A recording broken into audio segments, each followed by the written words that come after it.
पता नहीं क्यों उठा लाई है इस नास पिटे को। अब तो हमारी सुबह इसकी मनहूस सूरत देखकर ही होती है।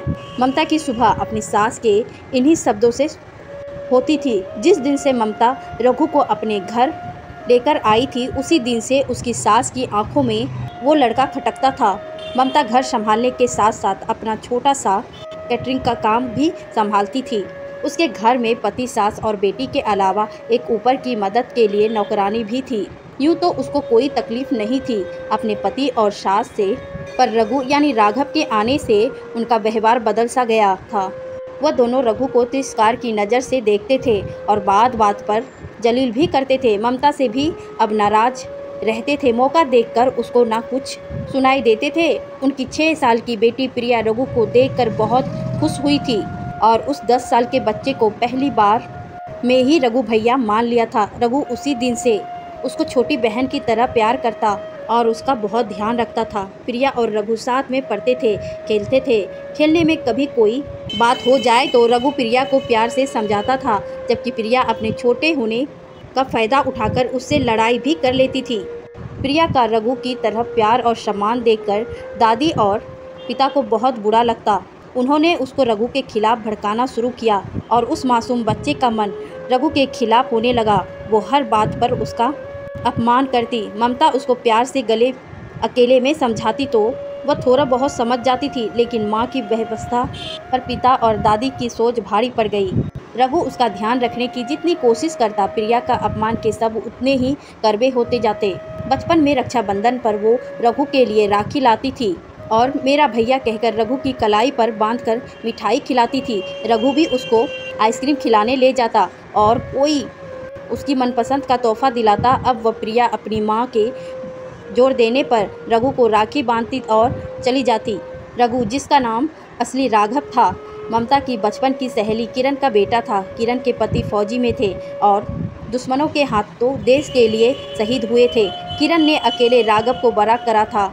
रघु बेचारे की किस्मत में माँ बाप का प्यार शायद नहीं था। एक दिन किरण बाजार से सब्जी ला रही थी तो एक कार ने उसे टक्कर मार दी। अस्पताल में किरण ने ममता को बुलाया और उससे वादा लिया कि वो उसके बेटे का ध्यान रखेगी। ममता के हाथ में अपने 10 साल के राघव को छोड़कर किरण ने अपनी अंतिम सांस ली। जब ममता रघु को घर लेकर आई थी, तभी उसकी सास ने कहा था, मनहूस है यह लड़का, माँ बाप दोनों को खा लिया। अब क्या अपना घर बर्बाद करने के लिए लाई हो? कोई ज़रूरत नहीं इसको यहाँ रखने की, छोड़ आओ इसको किसी अनाथ आश्रम में। ममता के पति भी नाराज़ हुए थे। उसने उन लोगों से कुछ नहीं कहा और रघु को अपने बेटे की तरह पालने लगी। इन्हीं सब कड़वी बातों से के साथ समय आगे बढ़ा और अब रघु 23 साल का है। एयरफोर्स पायलट बन गया था। ममता को वह माँ नहीं भगवान मानता था, जिसने बहुत मजबूती के साथ उसको पाला था। 19 साल की प्रिया भी एक खूबसूरत लड़की थी। अब दादी और पिता की ज़रूरत से ज़्यादा लाड़ प्यार ने उसको जिद्दी और रूखे स्वभाव का बना दिया था।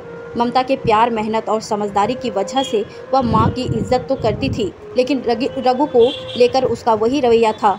एक दिन प्रिया ने घर में बताया कि उसको किसी सहेली के घर जाना है और वह रात को वहीं रुकेगी। दादी और पिता को तो कोई मतलब था नहीं। ममता का मन पूरी तरह से मान नहीं रहा था, पर प्रिया ने उसकी बात नहीं मानी और अपनी बात मनवाकर ज़बरदस्ती चली गई। रघु घर में था और सब सुन रहा था। वह प्रिया के सब दोस्तों को जानता था और उन्हें बिल्कुल पसंद नहीं करता था। वह सब बिगड़े हुए थे। शाम को जब प्रिया घर से निकली तो रघु ने उसका पीछा किया। उसने प्रिया को एक घर में जाते हुए देखा। वह खिड़की से झांकता है तो देखता है कि गिनती के कुछ लड़के और लड़कियां ही हैं और कोई नहीं। उसको कुछ ठीक नहीं लग रहा था। वो वहाँ छुप कर बैठ गया।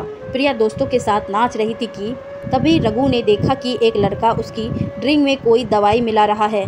रघु इन सब का वीडियो बना रहा था। उसने देखा कि प्रिया को थोड़ी देर बाद चक्कर आने लगे। वह लड़का प्रिया को कमरे में ले गया और बेहोशी की हालत में प्रिया को पलंग पर लिटा दिया।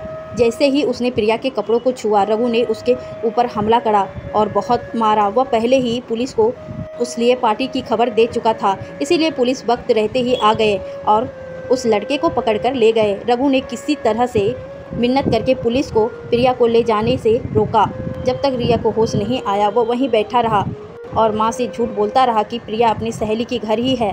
जब प्रिया को होश आया तब रघु ने उसको सारा वीडियो दिखाया। प्रिया कुछ कह नहीं पाई और फूट फूट कर रो पड़ी। जो उसके साथ दोस्तों ने किया उसका प्रिया को बहुत बुरा लगा था, पर उसने ज़्यादा वह शर्मिंदा थी।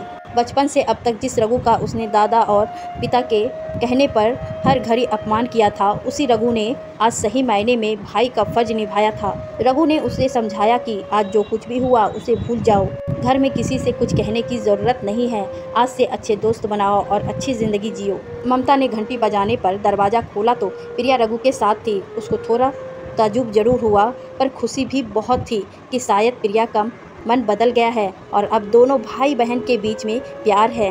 कुछ दिन बाद राखी का दिन आया तो प्रिया पहले की तरह बाजार से अपनी पसंद की राखी लाई और रघु की कलाई पर बांधकर मेरा भाई कहकर उसको गले से लगा लिया।